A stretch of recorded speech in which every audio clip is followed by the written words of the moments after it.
Hello friends, तो आज की इस वीडियो में हम जो आपको जानकारी देने वाले हैं वो एजुकेशनल और इन्फॉर्मेशन पर्पस के लिए है।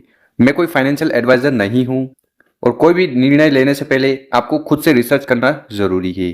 तो आज की इस वीडियो में हम आपको एसबीआई का ऐसा प्लान बताने वाले हैं जिसमें अगर आप इन्वेस्टमेंट करते हो मंथली कितना मिनिमम 1000 रुपीज का, तो यहाँ से आप वेल्थ कमा सकते हो 63,40,869 रुपए की। देखिए, एसबीआई एक भरोसेमंद कंपनी है, एक भरोसेमंद बैंक है। तो अगर आप म्यूचुअल फंड के माध्यम से इसमें इन्वेस्ट करोगे तो आपका इन्वेस्टमेंट इतना हो सकता है। पर यहाँ पर आपका सवाल होगा कि एसबीआई में 80 से ज़्यादा स्कीम्स हैं, तो बेस्ट स्कीम मेरे लिए कौन सी है, किसमें लो रिस्क है और किसमें मुझे बेटर रिटर्न मिलेंगे। तो अगर आपके ये सवाल हैं तो ये वीडियो आखिरी तक देखिएगा, आपके सारे सवाल के जवाब मिल जाएंगे।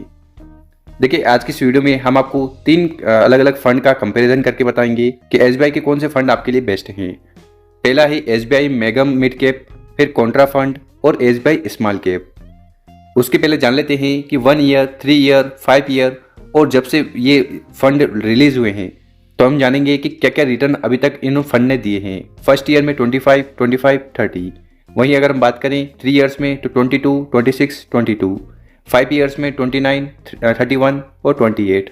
और जब से ये फंड चालू हैं तब से 21, 18 और 26।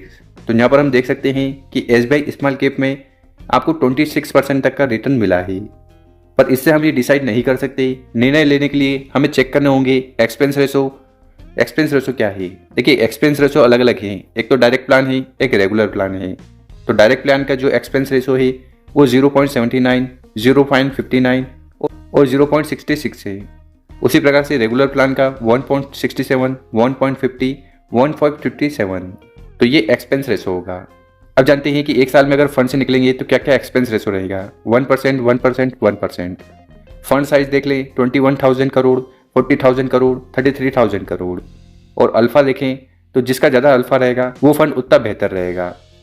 तो एसबीआई मेगा मिड कैप का 0.61, कॉन्ट्रा फंड का 9.66, एसबीआई स्मॉल कैप का 3.16। शार्प रेशो चेक करते हैं 1.44 और 1.17। तो यहाँ पर क्लियरली देख सकते हो कि कॉन्ट्रा फंड का जो एक्सपेंस रेशो है वो कम है और साथ ही साथ इसका जो अल्फा है वो बहुत ज़्यादा है, यानी कि आपको जो रिटर्न मिलेगा वो बहुत ही तगड़ा मिल सकता है। देखिए, एक बार और बता दें, ये जो जानकारी दे रहे हैं ये इन्फॉर्मेशन पर्पस के लिए है, कोई भी फाइनेंशियल एडवाइस नहीं है।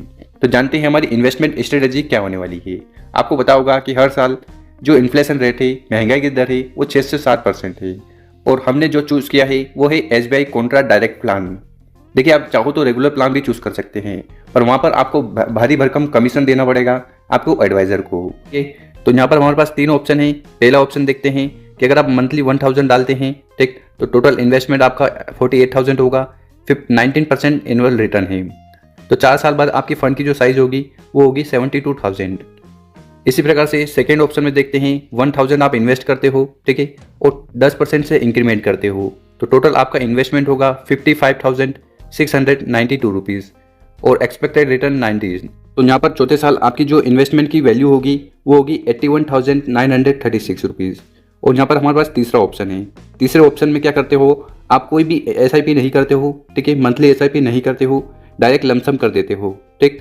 और लमसम कितने करते हो, 81,936 रुपीज़, ठीक। कितने साल के लिए, 25 ईयर्स के लिए अगर लमसम कर दोगे तो 25 साल बाद आपका जो इन्वेस्टमेंट है उसकी वैल्यू होगी 63,40,869 रुपीज़। तो ये पावर है एसबीआई के म्यूचुअल फंड की। पर एक चीज़ का ध्यान रखना कि अगर आप लॉन्ग टर्म इन्वेस्टमेंट करोगे तभी आपकी फंड की वैल्यू बढ़ेगी। तो दोस्तों, जैसा कि मैंने बताया है कि एसबीआई के इस फंड में अगर आप इन्वेस्टमेंट करते हो, ठीक, तो आप अच्छा खासा मुनाफा कमा सकते हो आने वाले कुछ सालों में। पर उसके लिए आपको पेशेंस रखना पड़ेगा, समय देना पड़ेगा और सीखना पड़ेगा। और तो उम्मीद है आज की इस वीडियो में जो जानकारी हमने दी है पसंद आई होगी। अगर वीडियो अच्छी लगी हो तो इस वीडियो को उन लोगों के साथ जरूर शेयर करें जो एक नई इनकम के बारे में सोच रहे हैं। धन्यवाद।